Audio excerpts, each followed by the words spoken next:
Speciale e ditës. Përshëndetje të nderuar dëgjues të Radios Ngjallja, jeni në specialen e ditës nga unë Kristi Xhaferi. Ndodhemi në të dielën e tretë të Kreshmës së Madhe, në të dielën e nderimit të kryqit. Para 20 shekujsh, kryqi ishte mjeti i dënimit poshtërues dhe i vdekjes së frikshme. Romakët dënonin me kryqëzim kriminalët më të mëdhej, ndërsa sot kryqi mbizotëron në të gjithë jetën e besimtarëve të krishterë, në të gjithë jetën e kishës sonë, si mjet flijimi, shpëtimi, gëzimi, shenjtërimi dhe hiri. Ku ngado që të hedhësh vështrimin, brenda dhe jashtë kishës, do të shikosh shenjën e kryqit si simbol skematik, i dukshëm, por edhe si gjest i shenjtë. Pra kryqi mbizotëron në jetën e kishës. Që atëherë kur mbi kryq u mërtheve dhe vdiq për shpëtimin e botës, vetë Perëndia, Zoti ynë Isu Krisht, ky mjet i dënimit u bë mjet i shpëtimit. Nuk është më mas dënimi, por trofej i shpëtimit ton u bë. Pra kryqi është ruajtësi i gjithë botës, bukuria e kishës, fuqia e mbretërve, mbështetja e besimtarëve, lavdia e ëngjëjve dhe plaga e demonëve.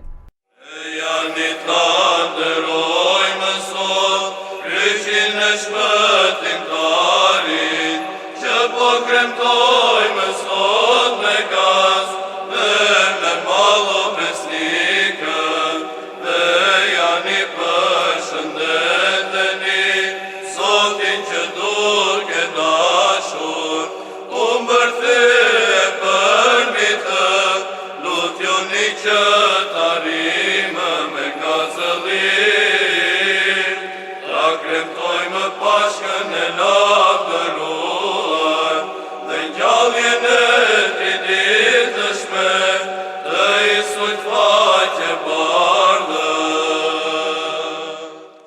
E përsa i përket shërbesave të zhvilluara në këtë të diel të tretë në katedralen Ngjallja e Krishtit këtu në Tiranë, transmetuar dhe drejt për së drejti në valët e Radios Ngjallja në FM 88.5 MHz, ajo e mëngjesores dhe e liturgjisë hynore u kryesuar nga kryepiskopi i Tiranës, Durrësit dhe i gjithë Shqipërisë, Imzot Anastasi, bashkë me shuan episkop Andoni, episkop Nathanaili, episkopasti e klerik të tjerë. O Zot, shter shirin prej kielit, edhe shiko dhe vizito dhe regulo, këtë vresh të qilen e kam bjellur, dora jote e djathtë.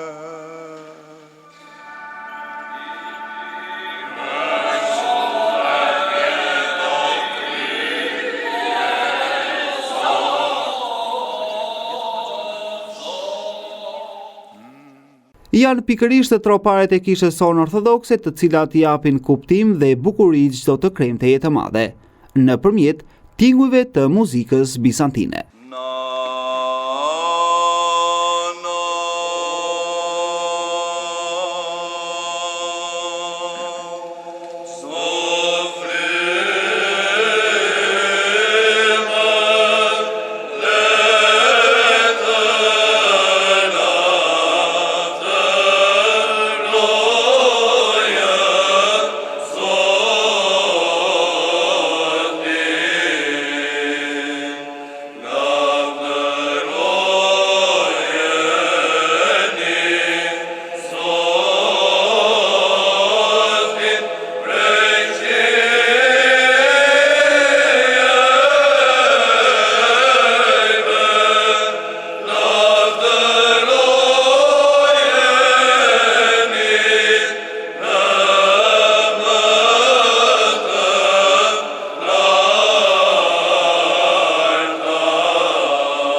lavdërojeni me korda dhe instrumente. Letim salim lot me gëzim, këngë ime me madhështi, kryqit të ndëshmuar që ponderojmë sot.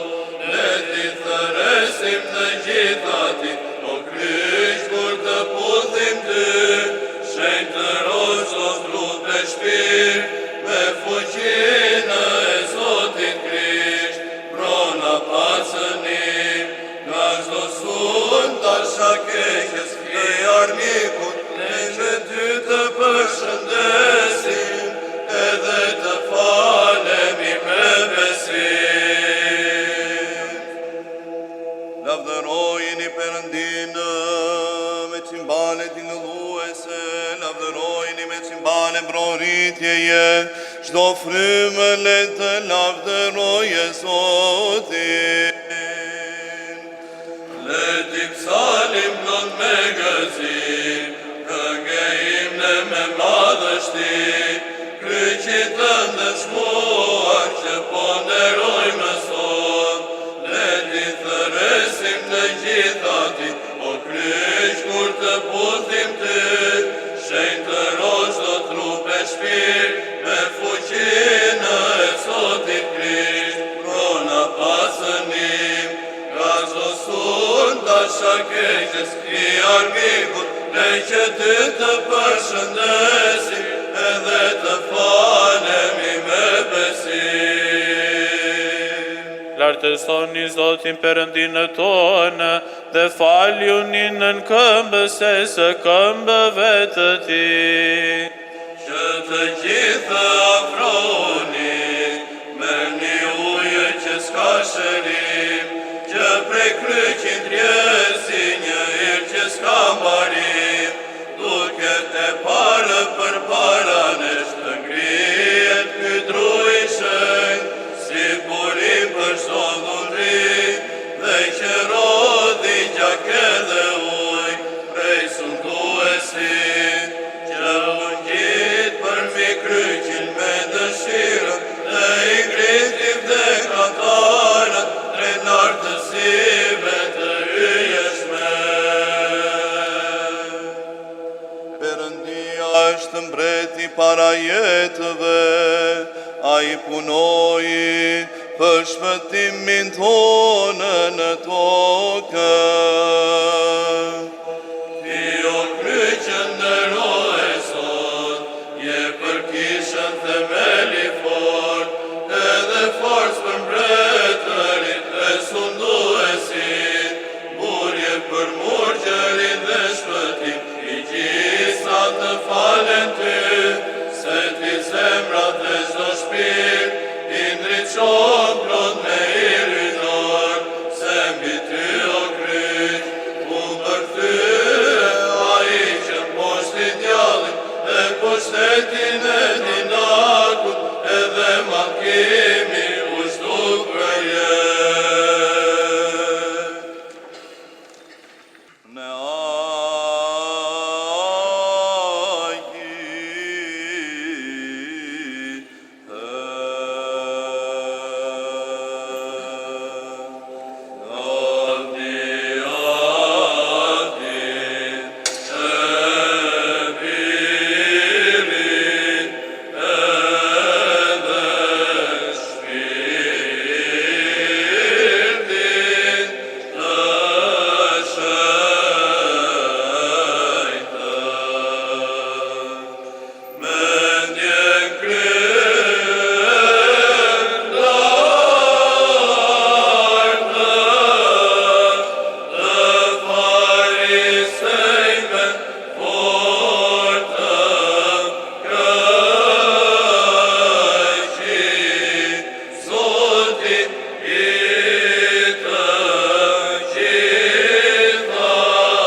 ndoqet pjesë e shkëputur gjatë shërbesës së mëngjesores në këtë të diel të tretë të Kreshmës së Madhe të nderimit të kryqit. Tropare, psalur nga kori bizantin në drejtimin e Zotit Theodor Peci.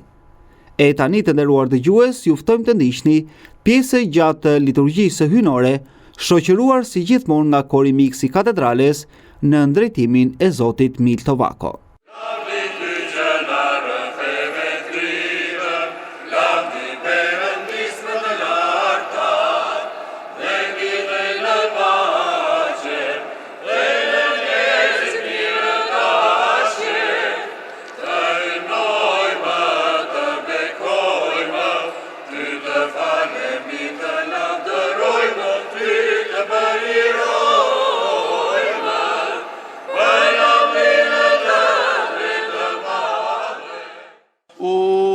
Si drejt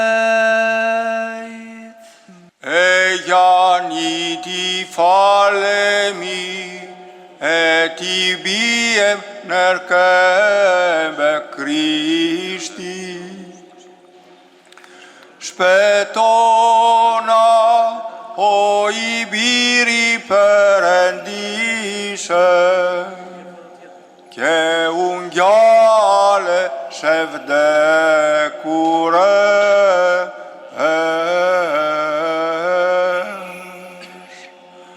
ne kete kendojme Aliluhi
Le ti lutemi Zotit.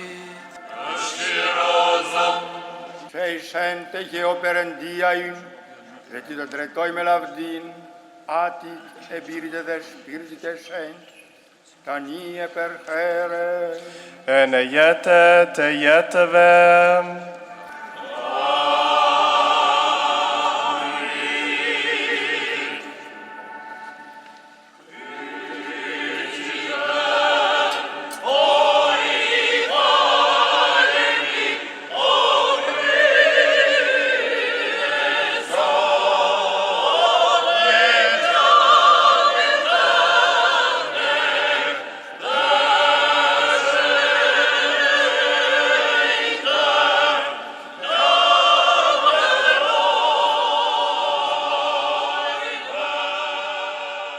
Ishte arkimandrit Kozma Sovjani i cili mbajti predikimin në këtë të diel të nderimit të kryqit, i cili u përqendrua pikërisht në rëndësinë dhe kuptimin e kryqit.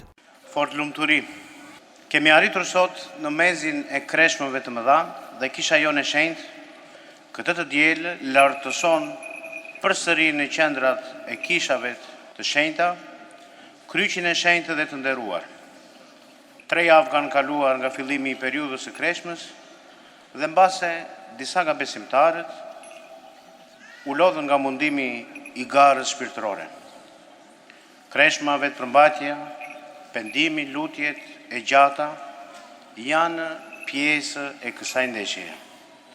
Dhe gara e rilindjes shpirtërore dhe e pastrimit të shpirtit dhe të trupit kërkon fuqi trupore dhe shpirtërore.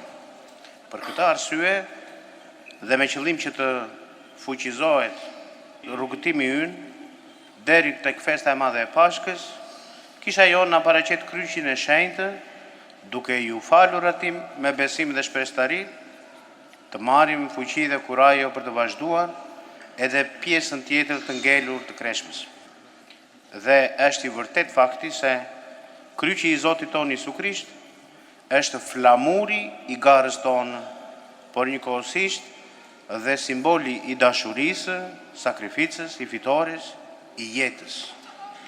Është arma jonë e plot fuqishme kundër veprimeve dhe ngasjeve të djallit, por edhe ndaj pasioneve tona personale, të cilat përbëjnë kërcënim dhe pengesa serioze në rrugën tonë të shpëtimit. Sot, sipas ditës, edhe ne do të bëjmë fjalë për kryqin. Dy mistere të mëdha dhe të frikshme njohu bota: mishërimin e Perëndisë dhe kryqëzimin e Perëndi njeriut. Si dhe me çmë mënyrë Perëndia u bë njeri dhe si Perëndi njeriu u kryqëzua, këto dy ngjarje përbëjnë misterin e madh të shpëtimit tonë.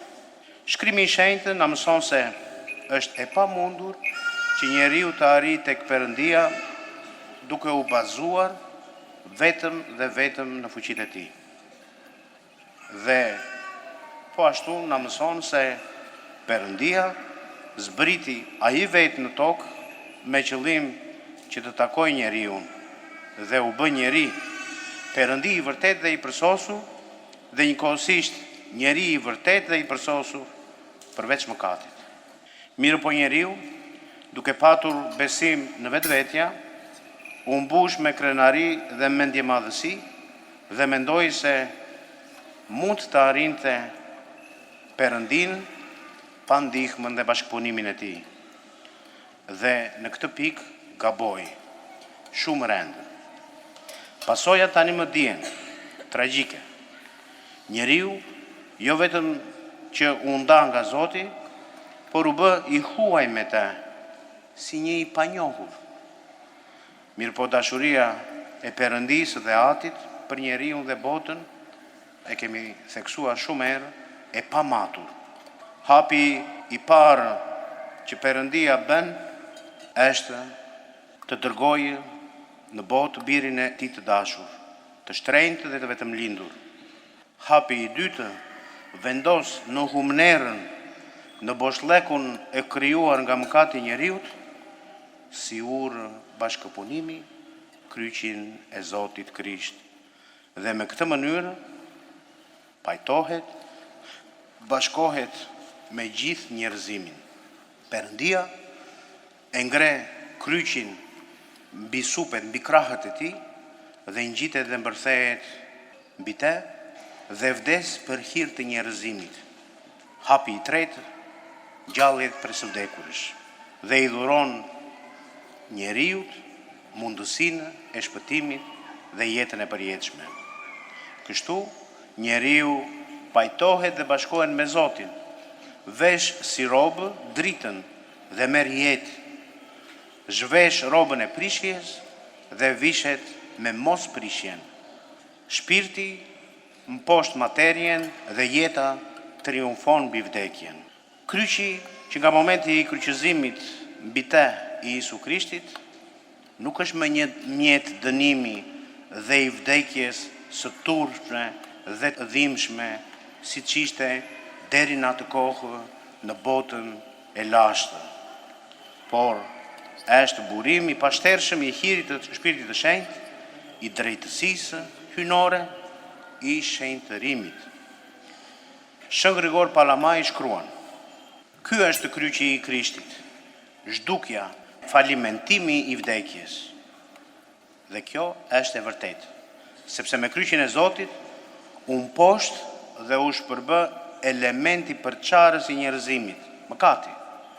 U arrit uniteti dhe u shpërnda gëzim në gjithë botën aneban. Pas kryqëzimit të Krishtit, pushuan therroret e përgjakshme që ekzistonin deri në atë kohë në botën e lashtë. U shfuqizua idhulltaria dhe pushoi adhurimi i formalitetit judaik. Sot ka vetëm një sakrificë, ajo e Isu Krishtit mbi kryq, e cila në mënyrë të çuditshme vazhdon të përsëritet dhe na ofrohet si thëror i pagjakshëm me misterin e Evkaristisë hyjnore në kungimin e shenjtë. Kisha jonë në çdo liturgji hyjnore kryhen një mishërim të vazhdueshëm të Perëndisë dhe një kryqëzim të vazhdueshëm mbi dhe. Kjo sakrificë është ajo që e shpëton njeriu. O Krisht, Perëndia ynë, punove për të sjellë shpëtimin në botë, mbi kryq i shtrive duart e tua të pacënuara, me qëllim që të mbledhësh gjithë kombet, psal kisha jonë me tropare të posaçme. Misteri i madh është pra kryqi i Zotit ton. Për shekuj me radhë dhe deri më sot ekzistonin dhe ekzistojnë të krishterët, të cilët besojnë dhe i falen kryqit. Por kishte dhe disa prej tyre të cilët refuzonin të pranonin nderimin dhe faljen e kryqit. Madje disa prej tyre arrinë deri në ditët e sotshme. Judejtë nuk mundën me asnjë mënyrë që të njohin si mbretin e tyre dhe mesian e tyre një njeri të përullur, prandaj dhe e dënuan dhe e kryqëzuan. Paganët nuk donin që t'i faleshin si Perëndi një njeriu të munduar, të plagosur, të poshtëruar, prandaj nuk e pranuan atë. Ata që e pranuan si Zot dhe për ne besimtarët, ajo që duket si dobësi është fuqia e fshehur e Perëndisë. Sepse vetëm Perëndia i plot fuqishëm ka fuqinë, durimin, dashurinë për të falur dhe për të duruar dhimbjet dhe martirizimin e kryqit. Ajo që mund të konsiderohet si marrëzi për të diturit e botës, për besimtarët e kishës, është urtësia dhe mençuria e Perëndisë. Libri i Gjerondikos tregon një ngjarje. Një njeri, një ditë, një njeri që nuk besonte, do të thoshim sot një ateist, përqeshi një asket duke i thënë se ai bën gabim të madh që beson në një i kryqëzuar, siç është Krishti. Dhe Gjerondi i ndriçuar ju përgjigj me mençuri. Besoj tek ai i cili kryqëzoi mëkatin dhe mua më dhuroi jetën. Atje ku është Krishti i lavdëruar, atje duhet të jenë të drejtuara shikimi dhe mendimet tona. Jeta jonë është e fshehur bashkë me Krishtin në Perëndia, thot Apostol Pavli. Jeta e besimtarit është jeta e Krishtit. Mund të lindë pyetja: si mundemi ne të marrim pjesë në jetën e Krishtit? Shumë shkurt dhe thjesht përgjigjemi. E para, me misteret e shenjta të kishës. E dyta, me lutjet. E treta, duke luftuar kundër pasioneve personale dhe mëkatit. E katërta, duke duruar me guxim, pa u ankuar vështirësitë, dhimbjet, disfatat, rreziqet, hidhërimet dhe ngasjet e jetës. Kryqi na tregon rrugën për tek përsosmëria. Gjithashtu, duhet që jo vetëm të besojmë, por dhe të pohojmë, ta tregojmë besimin ton me guxim dhe sakrifikimin mbi kryq të Krishtit, duke bërë kryqin kur duhet dhe ashtu siç duhet. Saktë, me shpreshtari, pa turp, pa frikë se mos na shikon dikush me pozitë dhe na përqesh apo edhe na ndërshkon. Në kohët tona, predikimi i kryqit mbetet i njëjtë, i pandryshuar, me të njëjtat vlera, gjithmonë aktual, i përjetshëm. Kryqi është triumfi i jetës, lavdia e Krishtit dhe mburja jone besimtarëve. Le ta përimnojmë pra dhe ta lavdërojmë Zotin ton që na fali kryqin e tij si armë të fuqishme dhe të pamposhtë. Gjithë sot, ditën e faljes së kryqit të nderuar, le t'i afrohemi me përulje, t'i falemi dhe t'a puthim me besim dhe shpreshtari kryqin e shenjtë. Dhe gjithmonë dhe çdo ditë le t'i falemi që të na ndihmojë në jetën e përditshme, duke thënë: o kryqi i pamposhtur i Krishtit, shpëtona me fuqinë tënde. Në këtë pikë, përpara se ta mbyll, do të doja të bëja një sqarim, sepse shumë na pyesin në kishë për kryqin dhe sendet e tjera të shenjta liturgjikale të kishës dhe rolin e tyre që kanë ato në kishë dhe në jetën e besimtarëve. Nuk do të zgjatesha, sepse shumë herë ju jemi referuar, por për hir të ditës po e kujtojmë përsëri, shkurtimisht përgjigjemi. Sigurisht se për këtë pikë ka shumë paqartësi, nga mungesa e njohurive theologjike, kishtare dhe ortodokse. Kisha ortodokse dhe në përgjithësi ortodoksët adhurojmë vetëm Perëndin, triadhik, ndërsa të gjithë shenjtorëve të tjerë, Perëndilindësen, Nënën e Zotit, kryqin, engjëjt, shenjtorët, lipsanet, ikonat, ungjillit, ju falemi në shenjë nderimi. Dhe kjo falje, siç është dhe vendimi i Sinodit të 7 ekumenik, kjo falje pra shkon dhe i drejtohet Perëndisë, me që ata, shenjtorët, me jetën e tyre, lavdëruan Zotin dhe ai i shenjtëroi ata. Duke i u falur pra dhe duke i puthur sendet e shenjta, edhe ne shenjtërohemi. Marrim kurajo, guxim, fuqi për të vazhduar jetën me nder, pastërti, faqebardhë, apo edhe për të rifituar shëndetin e humbur. Kryesisht për t'i imituar ata në jetën tonë. E në fund të shërbesës së liturgjisë hynore, kryepiskopi Anastas përlëshoi gjithë besimtarët. Njëkohësisht, episkop Andoni kujtoi për besimtarët mbi ndryshimin e orarit të shërbesës së himnit akathist që zhvillohet çdo të premte në këtë periudhë të Kreshmës së Madhe në katedralen Ngjallja e Krishtit këtu në Tiranë. Shërbesa e himnit akathist do të zhvillohet duke nisur nga kjo e premte në orën 18:30.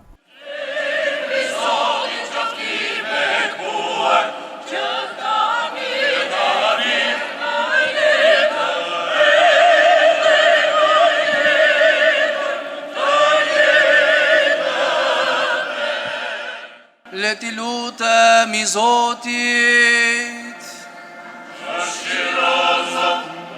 Bekimi dhe mëshira e Zotit ardhe mbi ju, me hirin e tij hyjnor dhe njeridashjen, gjithnjë tani e për herë, e në jetët e jetëve.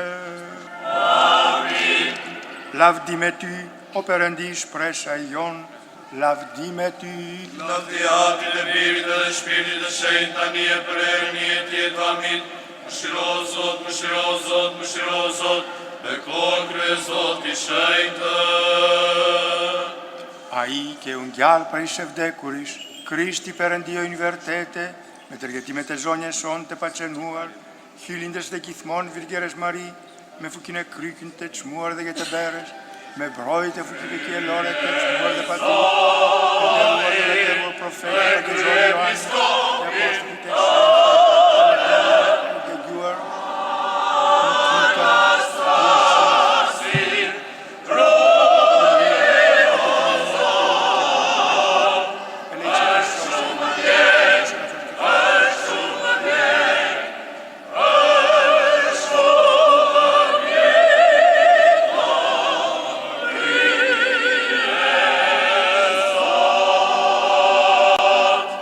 për shumë vjetë të gjithëve me fukinë e krykit. Me urata të etërve tanë të shenjtë, o Zoti Jesu Krisht Perëndi, me shirona dhe shpëtona. Me uratat e kryezotit tonë të shenjtë, o Zoti Jesu Krisht Perëndi, mëshirona dhe shpëtona.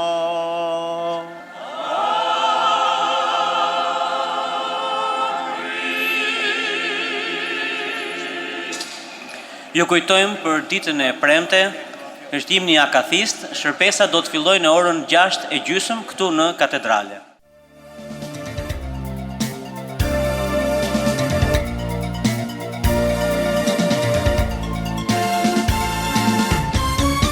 Dëgjuat speciale e ditës, Radio Ngjallja me ju për një shoqëri dashurie.